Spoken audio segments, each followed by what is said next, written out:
Bonjour à toutes et à tous. Hi, everyone. Thanks for joining us for the second A PARTE event presented by EY. A PARTE is a conference series that aims to dive more into the human side of entrepreneurship and inspiring conversations with creators. Thanks to EY for making these great conversations with entrepreneurs come to life.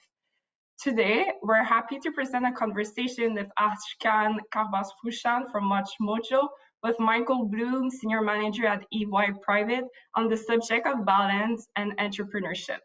Over the past 20 years, Ashkan has helped build most successful content brands in the consumer web industries. First, Askman, and now Watchmojo, top 25 largest YouTube channels of all times. He will share his entrepreneurial journey in the media and entertainment industries and his perspective on the constant quest for work-life play balance. Enjoy the conference. Profitez bien de la conférence. Now, here to Michael and Ashkan. Thank you.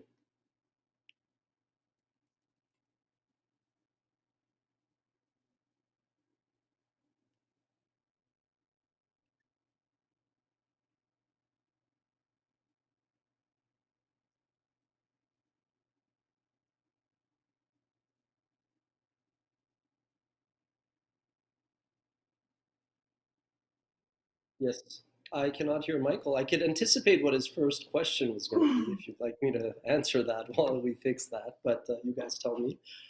Michael, try speaking now. No, unfortunately, still not.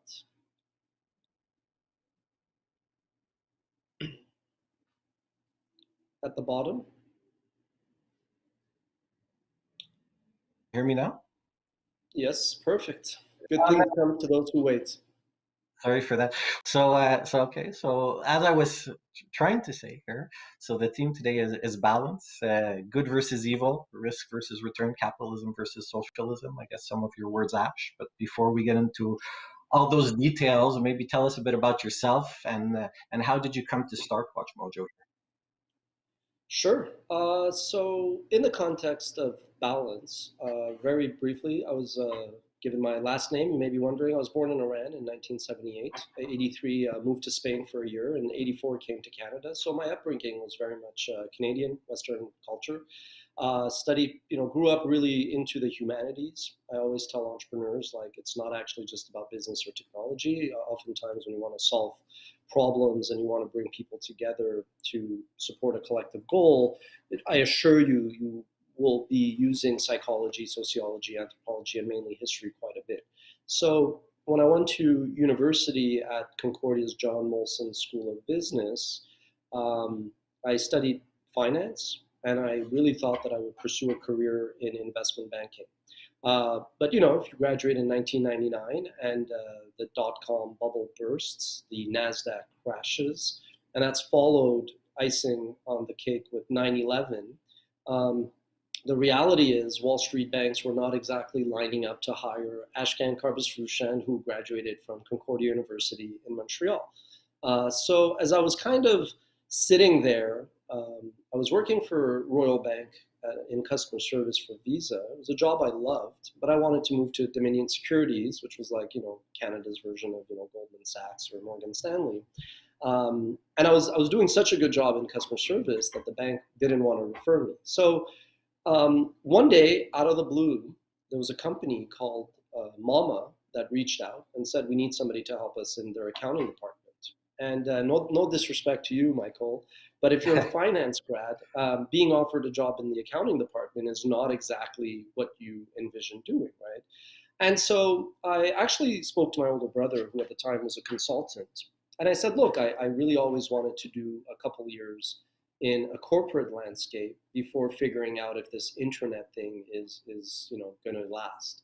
And he said something that stuck to me, and if you fast forward to 2021, it's somewhat true. He said, look, Ash, in the future, people still called me Ashkan, by the way, but he goes, look, Ashkan, he's like, we're all going to work in this new frontier eventually. So if you kind of bypass corporate and go work at a startup, it's not exactly crazy, it's just like a different path. And I kind of leaned back and I said, you know what, you're right. So I basically just short-circuited my trajectory, and I let go of these assumptions that I had about what my career should look like. And I started working at Mama, and Mama gave me a wonderful opportunity, a front row seat of this internet revolution, seeing what was happening in search. Mama got Googled. I came across Google very early, and I said, this company has just this awesome technology. It's backed by this tremendous investment group, and you know, their founders seem to be really smart. And what I realized was I love technology, but I was more drawn to media, and I loved startups. So a couple of guys that I'd gone to school with at Concordia, they had started an online men's magazine called Ask Men. And I was really yearning to actually be like both a storyteller and an executive. I love to write. So I joined Ask Men in 2000 and spent 5 great years there, and realized I was more of like a storyteller entrepreneur. I loved writing articles. I wrote about over 1,000 articles, published a couple of books, and I really liked that storytelling side of it. And then ultimately, when IGN Entertainment bought Ask Men, I was 27 and I had an entrepreneurial bug, and I decided to launch Watchmojo then, 16 years ago in end of 2005. Okay, so that's so going on to that, like the launch of Watchmojo. Maybe you could, I think you have a reel for us, but you could tell us maybe a bit what do you do exactly at Watchmojo, and what does Watchmojo do? What does Watchmojo do? Great question. So in 2005, the landscape was different. There was this little idea called YouTube. So YouTube and Watchmojo, incidentally, we registered our URLs at the same time. Mind you, they took a very different approach through aggregation of content, a video platform. And so what I ended up kind of recognizing is, Michael Milken, who is a very famous and successful investor, he has a great line about how the best investor is a social scientist. And so at that moment, I kind of said, okay, if I'm basically effectively serving as the angel investor and founder, what are the opportunities? I could see that one, storytelling was shifting to video. That was just a reality. Video was starting to gather steam. 2, I could also kind of, as a very competitive person, I knew that I was not going to reinvent the wheel and build a better version of an online magazine through text content. I just felt like, okay, even if I kind of nail everything and it's a perfect eclipse, realistically, it will still not be a best of breed world-class brand and business because it's been done. Articles is yesterday. Not that it's going away, but I'm not going to have a competitive advantage there. 3, it was still early, but you could tell that like this little device, which today is a rocket ship, but at the time you could see that we're mobile. Back then it was a paperweight. It was like there was a ringtone. You know, maybe you had a flip technology. It was obviously very rudimentary. But I mean, if you look at the evolution of any technology, you were going to kind of connect the dots, and you maybe didn't know who was going to win. You didn't know if YouTube was going to beat Rever or Daily Motion or Metacafe, and you didn't know that, you know, Apple was going to come out with the iPhone, or if BlackBerry or Palm or Samsung was going to dominate, or Nokia or Ericsson. But you kind of knew that, hey, success in this world is the combination of content, editorial, programming strategy, and that strategy has to fit the distribution reality of your era, right? Today, if somebody came to me and said, how would you go about, it would be a very different strategy than the way I had to go about. So when we started with Watchmojo, the idea was, hey, storytelling, if you read the great book Sapiens, storytelling is really what separates human beings from animals. We can tell a story, we can captivate people. It's led to some tremendously horrible chapters in history, such as the Holocaust or other forms of genocide, where a leader close to it, not to compare Donald Trump at all to Adolf Hitler, but there were parallels where a charismatic leader who can manipulate the media can basically whip up support for causes that may not be altruistic. But ultimately, you know, the point being that, like, I just felt like storytelling is going to be shifting online, where the audience is in a short form with audiences that have tremendously little attention span. And I felt that there was this massive amount of history, people, places, things that mankind is either interested in, nostalgic about, for whatever reason cares about, to go discover or recover, the way information is found, discovery and recovery. But I knew that like an hour-long documentary on World War II may not be what a 14-year-old kid who is on the internet right now would want to sit through. So what I was doing is I was basically saying, look, I could figure out the information that we need to cover. I could figure out a lot of the pieces, but I believed in comparative advantage and principle of specialization. I had to go out and recruit people who were studying videography and video editing, and being in Montreal, that is in our DNA. And you know, we're doing this series at Zoo, you have to play to your strengths. So I started to recruit a team, not as a knock to the CBC or BBCs or the ABCs of the world, but just that we're not necessarily trained in a certain way, who were going to come and say, Ash, I could help you tell these stories, but it's got to be 22 minutes or 48 minutes. I purposely wanted to recruit young, smart people who, like me, had a little bit of a chip on their shoulder, but who were good team players who could basically pursue a common goal. And you know what, I'm a very fiery driven individual, but I was very consensus seeking. So, you know, I wasn't necessarily saying we have to do this content or we cannot do that content, but the same way that you tinker and the same way that you kind of like iterate until you find your product market fit. In content, I refer to it as platform format fit. We started Watchmojo with this kind of, you know, vision to inform and entertain audiences with a video on every topic, knowing that eventually, like every other media company, we would have to narrow the editorial and really, really focus on one or two things and do those really well. Well, especially back then, like in 2005, everything was an experiment. Like the landscape back then was very, very different, as you were mentioning. So I don't know. Do you want to play your the video reel? Yeah, sure. Let's go. Let's do it. Want to make sure we have the audio. Hi, I'm Samuel L. Jackson, and you're watching Watchmojo. I've been feeling kind of cooped up. I'm trying to get some fresh air. Welcome to Watchmojo. No way! Oh, shit! That's amazing. Countdown beat. And you ain't got a flash when you're taking your picture. You ain't got to drown no extra retention. Paparazzi wanna shoot ya. Time for less out here. You got a great voice. Hey everyone, I'm Rebecca and welcome to Watchmojo. And today, we're counting down our picks For the top 10 top 10 horror movies of 2019. This is the big one. This is the big boy. I've been in my bag anyway. Trying to throw a bag in the safe. You can turn did not obviously invent the format. Before us, you had Wayne's World, Letterman, and the OG of top 10 lists, Moses. So you say I'm not even in the top 5? I didn't say that. What? She's saying that. This whole thing is stupid. I can't be riding round that open strip. I need tents, windows, I need tents, windows tint. I can't be flying down that 110 with the bag in my whip. I need tents, windows tint. I need tents, windows tint. And it's no good for me. It's so good for them. I need tents, windows tint. I need tents, windows tint. I've got way too much to lose, so roll your window up real quick. I need tents, windows tint. I need tents, windows tint. You know I like a presidential. Stretch it out, that's a limo. Pull it up and let me get behind ya. Where we going now? I need to know.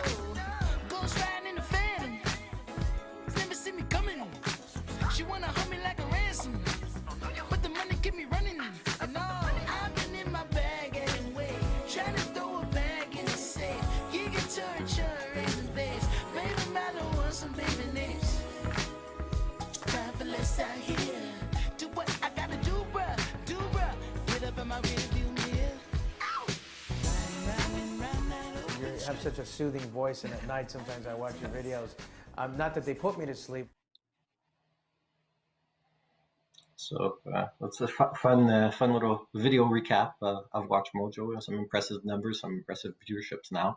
So maybe like you already started touching on the subjects a bit, but outside of WatchMojo, what I found interesting, it was a bit different researching you personally also before coming to talk to you today. But outside of WatchMojo, you're also an author of books, entrepreneurship, leadership books.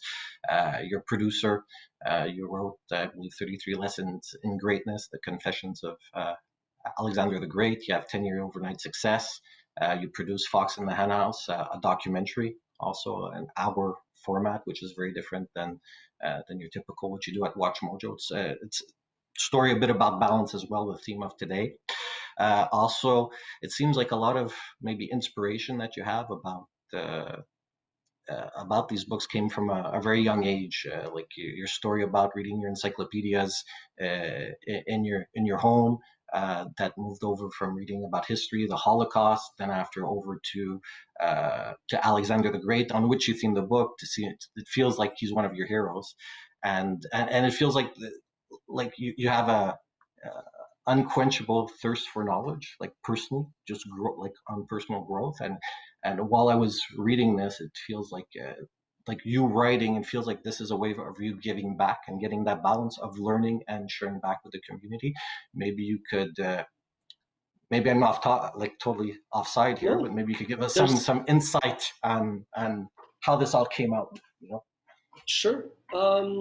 Lot there. So, I mean, look, the universe functions as a function of balance. If you think of gravity, if you think of the poles, if you think of just everything, there's always a counterweight, right?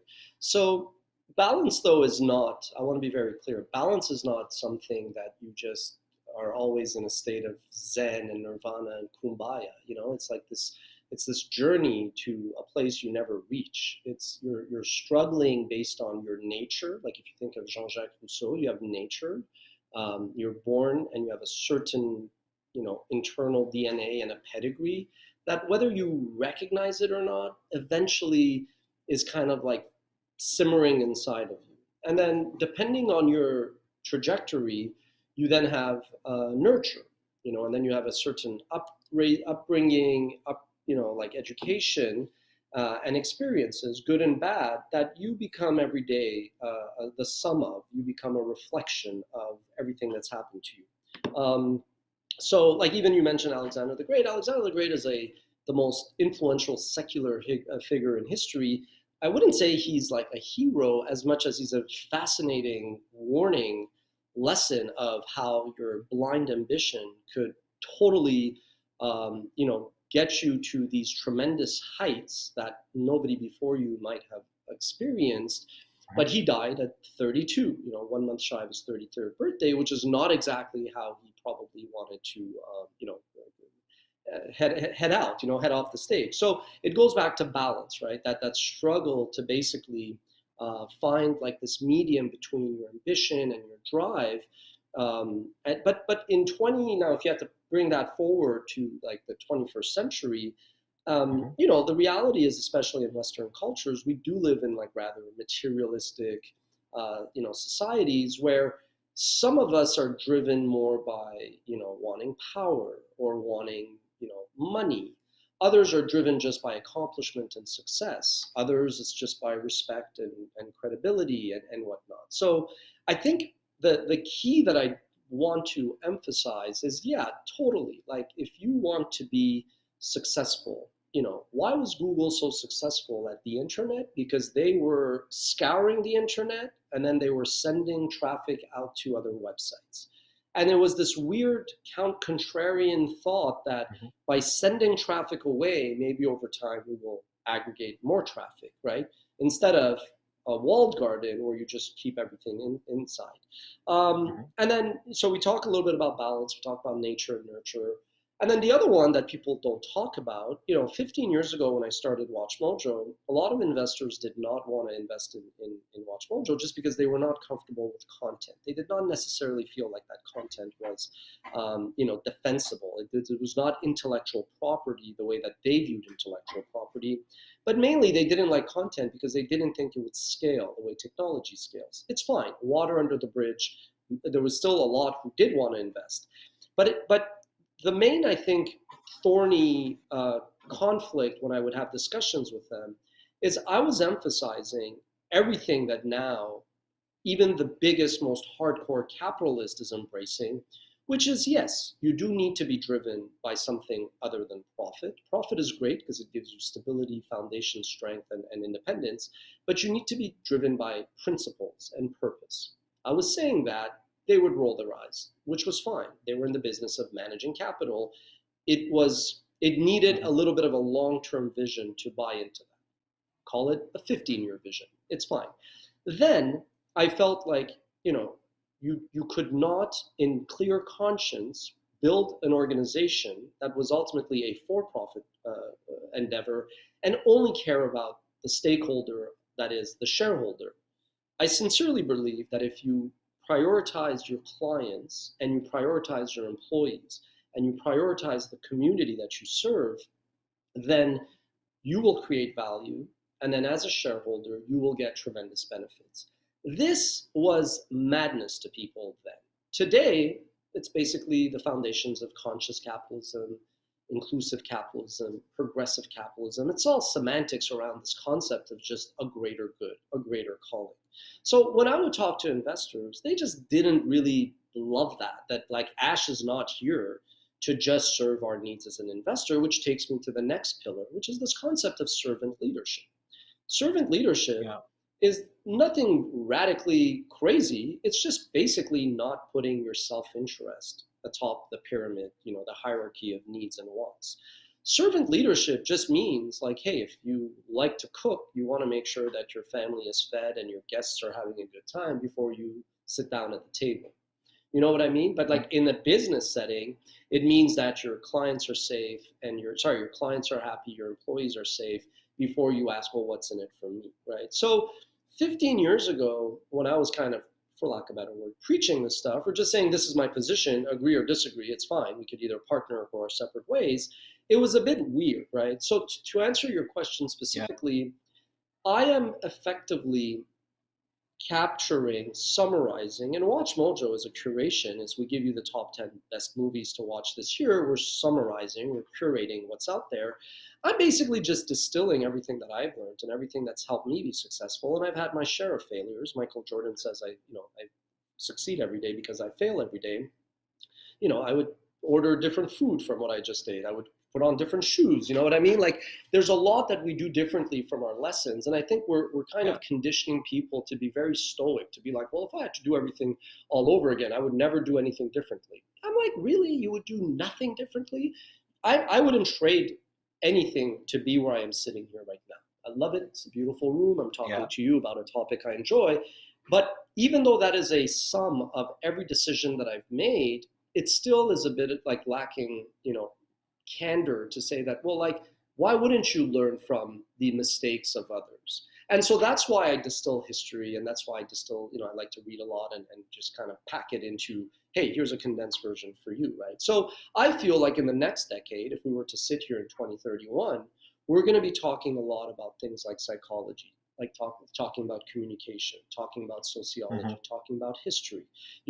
We had a teammate that left our team about a few months ago or a year ago. Time flies. Yeah, it was a year ago. And, when we sat down, I'll refer to them as they, just for keeping it somewhat confidential. So they were telling me that, they had a great run, but they kind of, wish they would have done more. And I basically said, look, now that you're leaving, I'll be kind of candid. I go, I really, really think that a lot of the issues that we may have had, even though we had a great run together, boil down to a lack of communication. And I'm like, I could be faulted for talking a lot, but I listen a lot. And I could be faulted for writing long articles, but I read a lot. But I was like, here, I'm like, I really went out of my way for many, many years to try to sit down and talk to you and get out what it would take to make you more happy, to make you more successful here. Was it really us, me? And they cut me off and they said, no, I've had this challenge in my personal life to open up with, say, for example, siblings and loved ones and parents and cousins and all that. Watchmojo was just another counterparty that kind of I did not open up with effectively. And at that moment, I kind of felt like I failed, because I said it was actually up to me as the de facto leader to work on communication as well with this individual, right? So I feel like if you fast forward what's happening now with the pandemic and all that, I feel whereas a lot of it in corporate environments, you're like, hey, let's not bother people to pry and ask about what's going on in their head, what's going on in their, what is their nature, what is their nurture, what is the situation that they have. I feel like that kind of empathy and that kind of just understanding, hey, if somebody replies to you in a way, in a tone that you're like, this person is trying to ruin me, it's not about you. Maybe it's about them. Maybe it's their wretched reality. Maybe it's their, trauma, and that is making them incapable or unwilling of communicating or collaborating. So I feel a big area where corporations are going to care about more is the stuff between your ears. And like, as I transition from just an entrepreneur executive to also an advisor and an investor, it doesn't matter if somebody came to me like Ash in 2006 and said, I'm going to launch this company, Watchmojo, doing A, B, and C. I almost don't care about what A, B, and C are. I care more about the person. I'm like, what is this person doing? How do they view the world? How do they solve problems? And so, so all to say, absolutely, in terms of that servant leadership, in terms of that greater good, if I can help somebody have a better life, avoid the painful years I had early on where I couldn't make payroll, it was a constant struggle, where everybody was like, Ash is an idiot. Why is he producing videos for this YouTube thing? Where today everybody is basically, screwing each other to build their presence on YouTube and elsewhere. But yeah, if I could basically just capture all of the lessons in my life, the failures and the successes, the highs and the lows, to help others, you, the other person, the person listening, become successful faster, then I believe, maybe naively, that then they will be in my position to be more quickly able to help the next generation. Because you alone cannot do everything you want to do.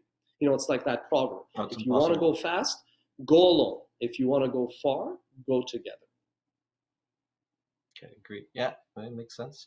So maybe on that line, on helping people, you also launched the channel Context is King. Okay, so its mission is pretty bold. When you go on the site, it says the site provides basically weekly content about complex and diverse fields of business, entrepreneurship, science, technology, and it's really to give entrepreneurs, executive roadmap and a blueprint on how to succeed. So it's touching on that theme of giving back, helping people, looking people as a person. What really pushed you to create Context is King? Sure. So, the channel on YouTube is Context TV, and then the companion website is contextisking.com. And we're going to launch, whether it's a podcast, we've started on Clubhouse, Context Matters, but all around this context theme. So what is the purpose of context? Very simple. You know how Andreessen Horowitz, the legendary venture firm started by Mark Andreessen, they recently said, we're going to launch a content arm. It's basically marketing. It's basically just to share our worldview. In many ways, context captures the essence of what I look for in entrepreneurs and human beings. And me just distilling, hey, you could do it your way. You may have tremendous success in work. You may have tremendous fun in play. You may have a great life. But if you want some kind of balance that is very subjective, relative, and fluid, whether you want it to be more of one or the other, this is a roadmap. I would never call it a blueprint because a blueprint is rigid, but this is a roadmap of things that work for me and things that work for others. And I'm going to basically bring it down in a way that goes above just market share and valuation and financing and all of the noise that you generally hear externally. And I'm not knocking Business Insider or TechCrunch, which are tremendously successful pioneering publications. But the idea is, by the time you read about a company's or a person's success, it's almost too late. It's not really what led to their success. The stuff that you could learn from happened years, or it doesn't need to be years or months, forget the construct of time, but it happened far ago, long ago.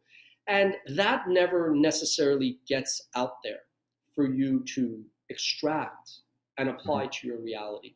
So what I'm doing, because I don't want to say don't care in a disrespectful way. What I mean by don't care is I don't, like others, necessarily have a board that if I were to come out and say, man, I made a big mistake. I had a meeting with a counterparty. We discussed an idea. It was this project. It was this concept. I assumed that they would not kind of take the idea and do it themselves, but they did.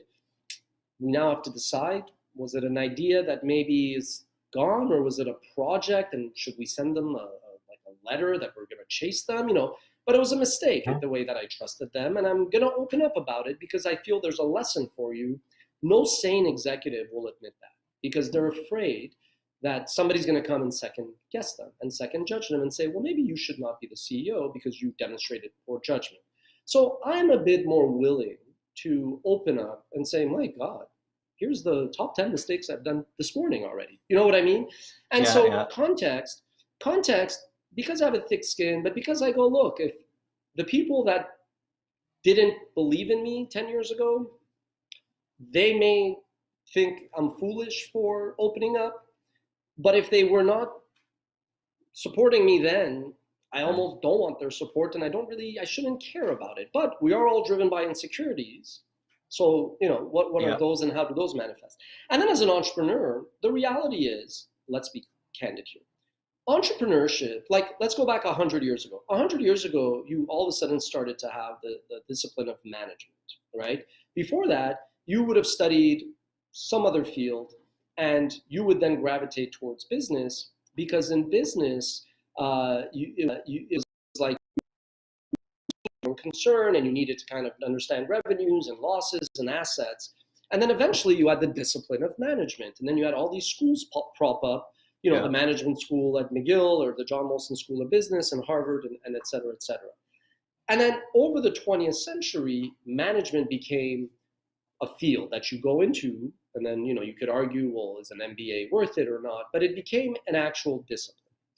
Entrepreneurship, 40, 50, first of all, entrepreneurship has always existed. Jesus Christ was an entrepreneur. Alexander the Great was an entrepreneur. Genghis Khan, he was like, I'm going to gather all these horses and all these soldiers, and we're going to go around and destroy other people's villages until they, follow me. Today, entrepreneurs are like, I'm going to get a bunch of designers and coders, and we're going to go hack the world and save the world and make it a better place. But the drive that gets individuals to not be content, sitting there, sedentary, to become known, to go to the lands and conquer foreign, land. It's not that different than Google saying we're going to basically, launch Google Video. Oh, it didn't work. We're going to go buy YouTube. Same concept. Fight me or partner with me, right? The point I'm getting at is entrepreneurship 50 years ago. You had a crazy guy like Richard Branson. You had a demented guy like Rupert Murdoch. I'm saying this all complimentary, who were like, I'm going to go out there and walk to the beat of my own drum and not necessarily follow this playbook that somebody has given me and said, I got to follow that. But if you fast forward to 2021, kids who go to school, they don't want to be doctors. They don't want to be bankers. They don't want to be lawyers. And then at the late 90s, many of them wanted to work on Wall Street or be venture capitalists or investment bankers. Today, kids look at Mark Zuckerberg. They look at TikTok. They look at Instagram. They look at WatchMojo, maybe, hopefully, and say, hey, I want to be doing this. And frankly, as an investor, I am drowned by the number of entrepreneurs and opportunities because this is the new normal. But entrepreneurship to be taught in school is a bit weird. It should be taught in school, but you learn it in the school of hard knocks. And so context, what it does is it essentially takes all of my experiences, all of my conversations, all of my kind of analysis that I've done over 20, 30 years, and it just kind of puts it in a format between audio, video, and text that is there for people to use if they could get value out of it. It's not so much like a blueprint, it's again a roadmap. Like, hey, you're gonna make these mistakes. There's no doubt about it. These are mistakes that are typical. If you read about this before the fact, maybe as these balls of fire are coming down the hill, you could dodge certain ones or find a way to take a negative threat, weakness, and turn it into a strength or an opportunity. Okay, that's good insight. Also, I guess that's a bit about you touched on your path as an entrepreneur and challenges you faced in the past, and so like you had your challenges of like people trying to shut you down at the beginning. You have a family, you have 2 kids, like a lot of people. Still challenging to balance everything with that. Also, so maybe you also wrote about yin and yang principles, the importance of creating balance for like all stakeholders. So I'm kind of trying to bundle everything together here. Even early on in your career, you were talking about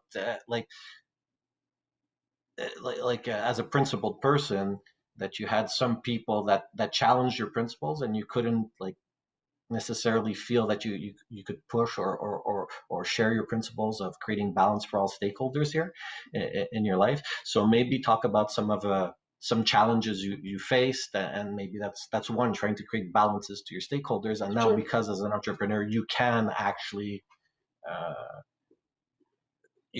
drive that balance as you see fit. So, okay, I think what you're alluding to, and I admit there's a lot, I have a lot of interest, but I think what you're alluding to is in 2005, when Ashkan got acquired by first IGN Entertainment, and then IGN Entertainment got acquired by News Corporation Fox, I did what I thought was the right thing to do, which was I wasn't going to play turf battles. The right thing to do was for me to fold my functions inside of the greater organization that had acquired us. Instead of saying, I demand this and I demand that, and if you do this, I'll do that. It was just like, I need to kind of get out of the way. But I also did have this growing entrepreneurial drive. And I kind of went to them and said, look, I'm going to be launching a startup. And they said, look, we don't care if you launch a startup, but just don't go work for the competition. And when I started WatchMojo, literally 15 years ago to the day, I got sued, a frivolous injunction. And, their goal was, I think they knew that they didn't really have any ground on the merits, so they wanted to shut us down through expensive litigation via an injunction.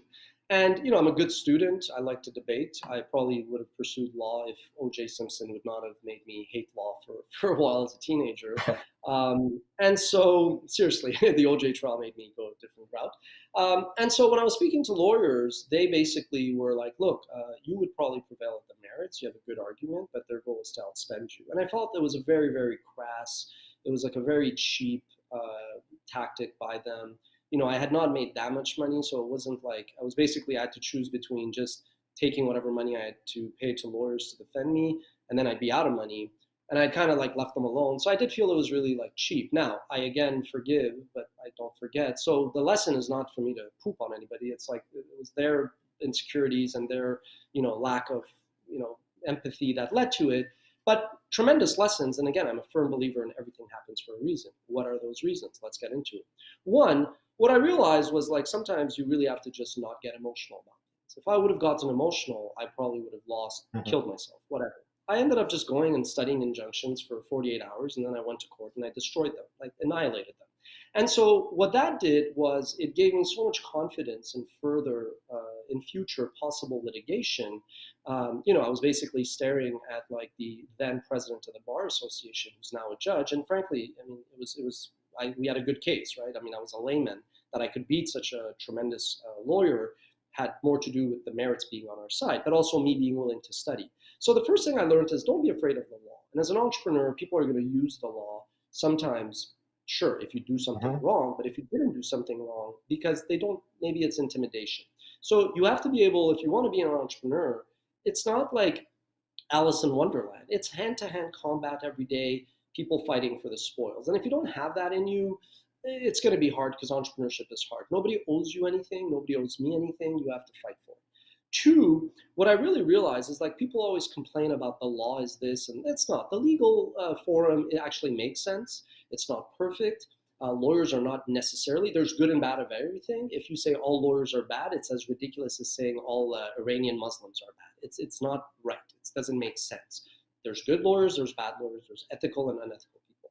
But so what it taught me was not to get afraid of frivolous legal threats. So that fast forward a few years later, when I basically, with Watchmojo, our origins were producing content, cooking videos, travel videos. We used to cover everything. But eventually we made 4 big bets. One of them was recognizing that YouTube was going to be groundbreaking and going all in on YouTube. The second one was recognizing that we needed to focus a bit more on a given format. And, like I said, we did not invent the top 10 format. Letterman, Wayne's World, Moses, and the 10 Commandments, the OG of top 10 lists. It was a format that mankind had always liked and been drawn to. So we said, you know what, let's create content in this format because it's easier to digest. Third, we recognized that kids who were growing up, who were reading comic books, were now decision makers on Hollywood, Madison Avenue, Wall Street, and Silicon Valley. And they would basically start to bring in this geek culture into mainstream. So when we would do in 2008 a video on the origins of Batman, on YouTube, there was no content on Batman. So kids who eventually go on YouTube and search for Batman and get to see top 10 Batman moments, top 10 moments when the Joker goes crazy, our content would stand out, and it did. But then the fourth bet was I was crazy enough to embrace copyright, fair use, and say, look, fair use, which is an exception to copyright, saying if you create parody, commentary, criticism using short amounts of longer works in a way that does not adversely impact the marketability of the underlying work, so purpose, amount, impact, and nature, pain, if you respect those 4 tests of fair use, then you could create commercial business around fair use. Those 4 bets were ultimately what led to our success. But when at first I would get the odd rights holder who would come to us and say, hey, you shouldn't be using our footage, I would say, well, hold on, let's have a conversation. This is the law. These are the cases. If you have other cases to share with me, I'm all ears. Time and time again, there would be no cases that they could present because the cases and the law was on our side. In the back of my mind, I was like, man, if I in 2006 was willing to go up there and represent myself and win on principle, I am pretty confident that I will be able to weather the storm. And so over a 10-year period, we went from that to today, all of those rights holders are our clients and partners. Half of them, if not most of them, have wanted to invest and acquire Watchmojo at one point or another. Again, it does boil down to principle. Let's go full circle. What's my nature? Why did I start off saying I was born in Iran? I viewed fair use always as an extension of the freedom of expression, as an extension of the freedom of the press. We had Donald Trump in the US. I said Donald Trump was going to win a year before he was even chosen as the nominee of the Republicans. Why? Because Americans like to be entertained more than informed. But that's a parenthesis.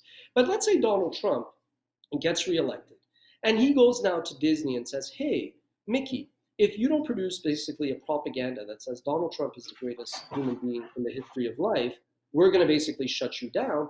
I wanted to retain the right to be able to dissect that movie and say, no, this is false. Donald Trump is not this great person. He puts kids in cages. He does these horrible things. So for me, it's always about a principle. It's always about a purpose.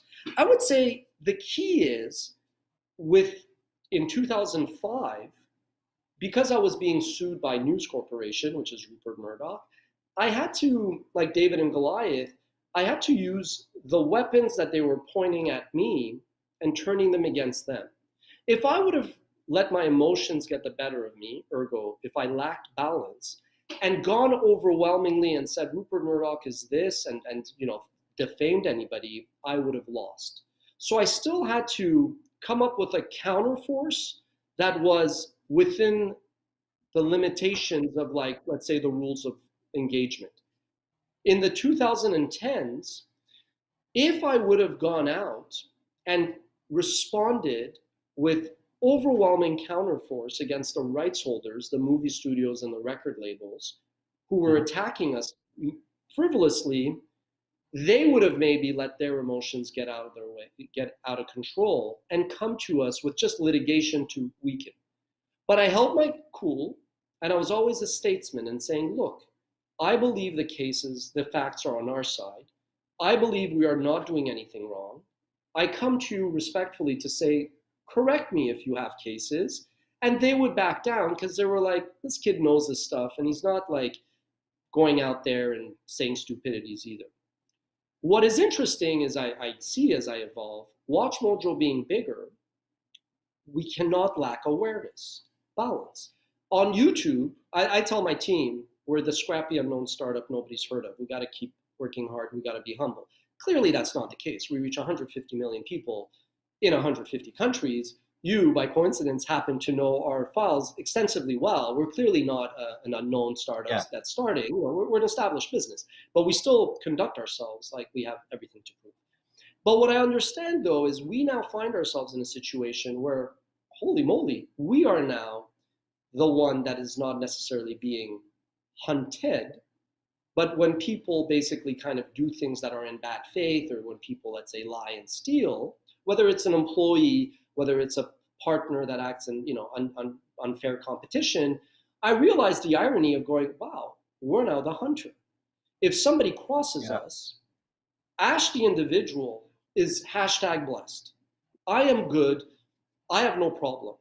But Ash, the CEO, has a fiduciary duty to many stakeholders. And this is the irony. My next documentary is called Paradox, because I cannot believe now that I have to kind of like play a different role in this theater of life, where Ash, the individual, may not feel like, well, we got to send them a lawyer's letter, but Ash, who represents shareholders, let's say investors, employees, everything maybe needs to be a bit tougher, right? And that's paradox, and that's part of balance. But balance, again, is not, I want to be very clear. I joked last night on Twitter, on LinkedIn, when I told my daughter, my 10-year-old daughter, I said, oh, I'm speaking on balance. She turned to me and was like, you? Really? I was like, yes, my dear. And I love her intelligence and her charm and her wit. I said, balance does not mean that when something bad happens, you just keep it in and you're like, everything is great. Balance actually means letting yourself, expressing yourself, sometimes through articles, sometimes through just a yell, sometimes through a tweet, but sometimes just like being in the shower and just like letting the water hit you and just, wash away like your anger and all that. Balance is going through the range of emotions that once you gate and you go through, you find some kind of equilibrium. To say, yes, I'm human. Last week, literally about a block away from here, I was driving by a cop that had stopped a car. Because, yes, there is racial profiling. Cops don't have it easy. Not all cops are bad, not all, but cops, sometimes there is a little bit of racial profiling. So I have a tendency to always look in the car to go, have they stopped a black person? I won't lie. I'm very candid and very transparent. And as I drove by, that's not why I'm alluding to it, but as I drove by, I caught a glimpse of the people in the car, and they were young kids. They were like 22, 23. But I noticed the cop, as I'm driving by now in my side of my eye, I'm like, oh my God, the cop is putting his hand on his gun. That's not standard operating procedure. And as I'm now getting to the red light and stopping, I see the car taking off, the cop flying. They're now all in my rear view mirror, and before I know it, boom, they hit my rear driver's side rear. We get jolted. My other daughter, 12, soon 13, is in the back. I go, are you okay? She's like, yes. The car then kind of backs out, drives off. So I now kind of just pull to the side. My first reaction, I'm human, I'm not going to sugarcoat it. My first reaction, a bit of shock. I go to my daughter, are you okay? You're good. You had your seatbelt. I go, this is why we wear our seatbelts. Great. We're now in a safe spot. I get out to inspect the damages. I see the back is damaged. My first reaction, swear word. I then look, the cops had pulled the passenger out. Now they're dragging him as the other guy drove off. The cops are taking the passenger into their station car. I yell at him like something like, you're a loser or something. Then right away, I'm like, Ash, you're a grown man. Like, this guy is, maybe he's a bum or whatever you want to call it. And I'm using that in quotation mark. Yeah. This guy is not in a position he wants to be in his life. Like, he already finds himself in a bad situation where it turned out they had stolen a car, they're resisting arrest, they did a hit and run. He doesn't need me to remind him that he's a bum or a loser. I need to get in my car and focus on my daughter and only my daughter. And that's it. But as I sat there, because I was like, look, I'm kind of a witness. I mean, I saw the guys and whatever, we were involved in a hit and run. So I'm like, I should wait to talk to the cops. I could drive off. I'm like, I have insurance. We're safe. We are going to be okay. But what position are these kids that they have no better alternative? Now, some people were like, wow, you have such great perspective. I'm like, sure, but I do have good perspective because we're blessed. I grew up in Iran where there was war, there was a revolution. We complained in the last year about having to work from home and having to wear a mask. I got a news for you. All over the world, that is called Tuesday. It's called Friday. There's famine. There's lack of, right now, Texas, my heart goes out to them. Forget that Texas makes fun of everybody else when it happens to other people. Maybe they'll learn their lesson. But you still have to empathize with them. But that is how other people in half the world live all the time, right? So my point is, to answer to my daughter and others, yeah, I'm human. I go through shock. I go through a bit of anger. But then very quickly, I gain perspective. And that is what balance is. It's like when you step on a scale, you kind of, the doctor goes over and then they find where you're at. So balance is not being kumbaya. Anybody that is constantly namaste, zen, life is good, they're, in my opinion, ticking time bomb. Or in the context of work, life, and play, they're emphasizing, let's say, more life. Maybe they're not as driven or motivated in work. But if you're a highly, highly driven person and you've always looked at life through the lens of work, then something like context, to bring it back together, puts work in the context of work, life, and play to gain some kind of balance where, you get hit by a car, if your colleague sends you an email, you don't take it out on them. Or if your daughter, let's say your other daughter goes, hey, does something and she's just being a 10-year-old, you're not like, oh, stop and go to your room because she's being a 10-year-old, right? So that is what I mean by it's a journey. It's this never attaining destination that actually changes based on your new reality. And sometimes you as a person need to take stock of how well you have it, but also how your situation has changed. So take a step back, look at your situation objectively, and that's good advice for overcoming your challenges. So we're gonna go to the audience questions soon. So maybe just in 1 minute, Ash, before we go to the public here. Yeah, that's a challenge. Yeah. So in 1 minute, what's next for Ashkan Watchmojo? Look, I love my job. I've had an opportunity many, many times to sell the business right into the sunset. I get to have my cake and eat it too. The company is profitable, we're sustainable, so it's frankly, to keep it short, I have a great team. I have a fantastic team. They do a lot of the day-to-day. I'm basically like there to solve a problem they have or just to help them, do things better. I'm supporting them in the day-to-day.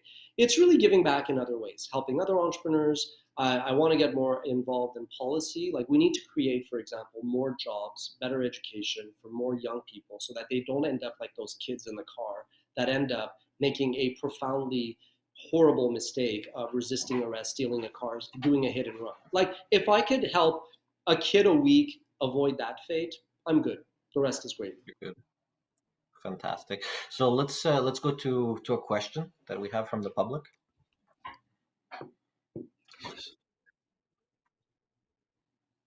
Okay, the way you connected the dots, anticipating the way media would expand to portable devices, iPhones, etc.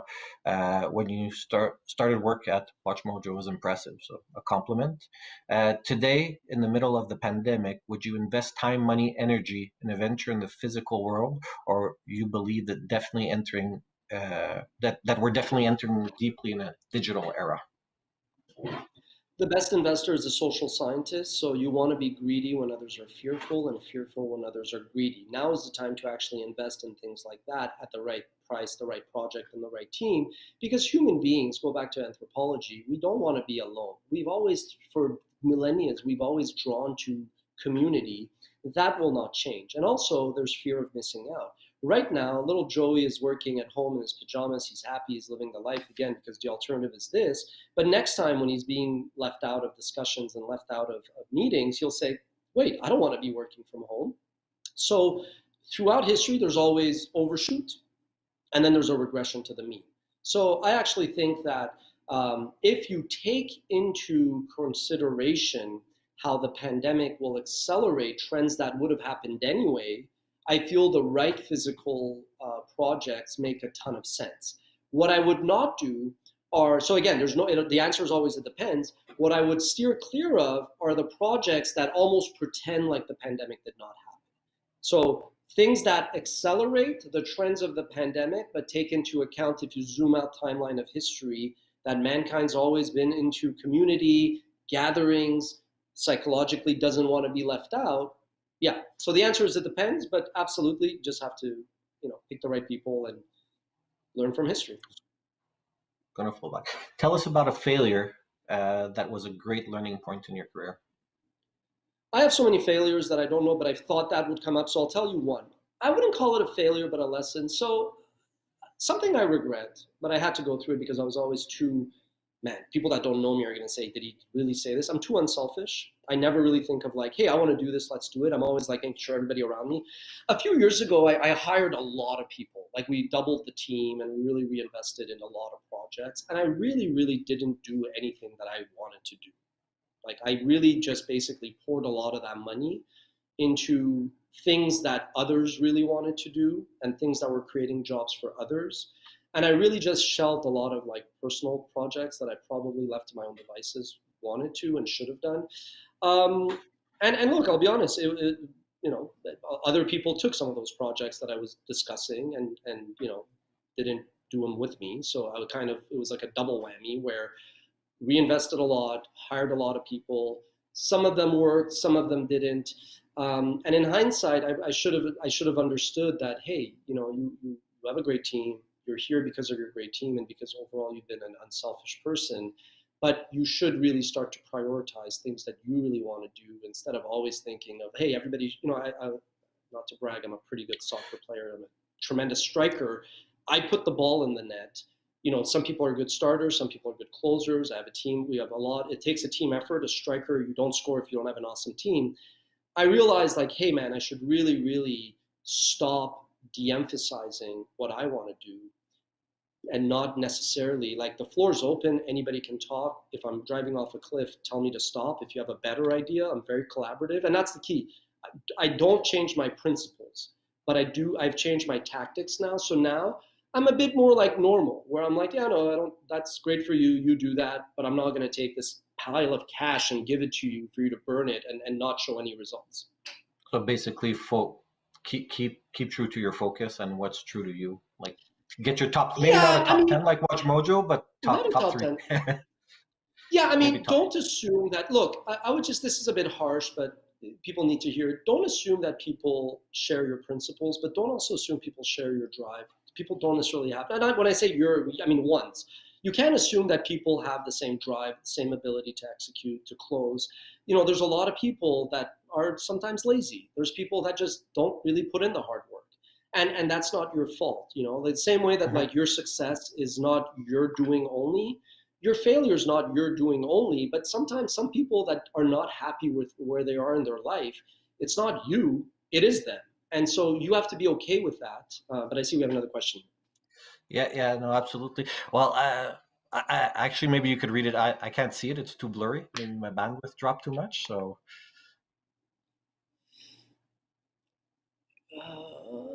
how do you see the future of Cirque du Soleil in the context of COVID? So, disclosure, it would be, I think, unethical for me not to say this. I used to pitch Cirque du Soleil quite a bit on producing a live production inspired by Alexander the Great. And again, Alexander the Great is a flawed character, but I felt like something that was more globally well known. And I met them. I felt Cirque du Soleil was tremendously limited in terms of being a one-trick pony. There's emails and articles predating COVID. And I was like, Cirque du Soleil should be like Disney. It's not Disney. It will never be Disney because they are sticking to the one thing that prints money. And so I always felt like Cirque du Soleil had to diversify. They didn't do it before COVID. There's a new ownership group. And also, WatchMojo could be guilty of sticking to what works, although we obviously are always trying to experiment. So I'm not blaming them. It's human nature. It's innovator's dilemma. It affects everybody. But so with Cirque du Soleil, I was always pitching to them to expand into becoming a full-fledged media, I called it 247-365.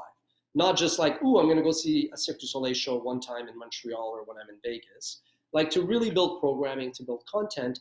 And I always felt that like the IP that they were producing was both too abstract, but also not supported with other forms of storytelling, meaning it was hard for an audience to understand. Whereas when Disney produces a new IP, it's supported in a 365 way, 360-degree way, where at least it could live on different places, right?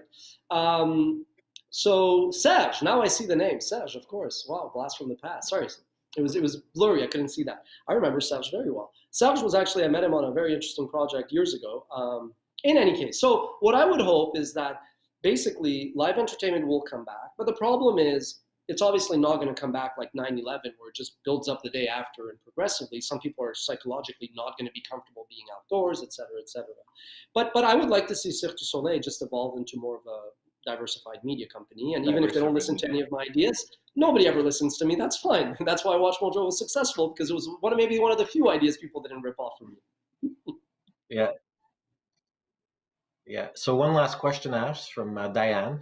What's your number one advice for anyone who is thinking of venturing on their own with an online business during the pandemic period? Go or no go? Wait? Look, the answer is always go, but you want to be careful not to drive too fast. Like the key is, the answer is always it depends, by the way. So it depends what the online business is, but not knowing what the online business is. You don't want to be 6 steps ahead. If you are too early, it's as good as being wrong.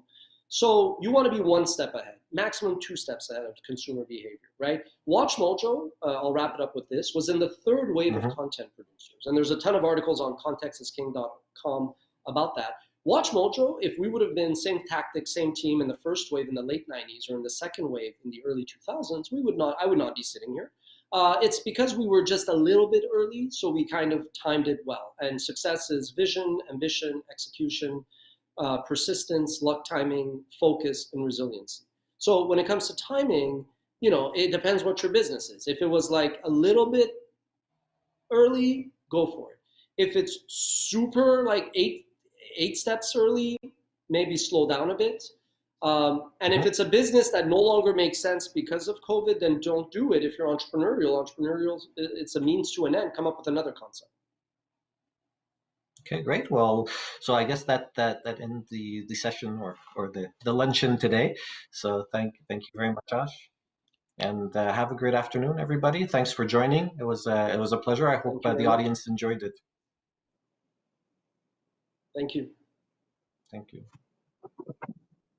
Thanks, Ashkan and Michael, for this interesting talk. Thanks everyone who joined us today. I hope you had a great time. See you next week for the future of programming with Bruce Hills, president at Just for Laugh, Myriam Achard, new media partnerships and public relations at FI Center, and Nick Farkas, Senior Vice President Booking, Concerts and Events at Evenco. Same time, same place, be there. Merci et bonne journée.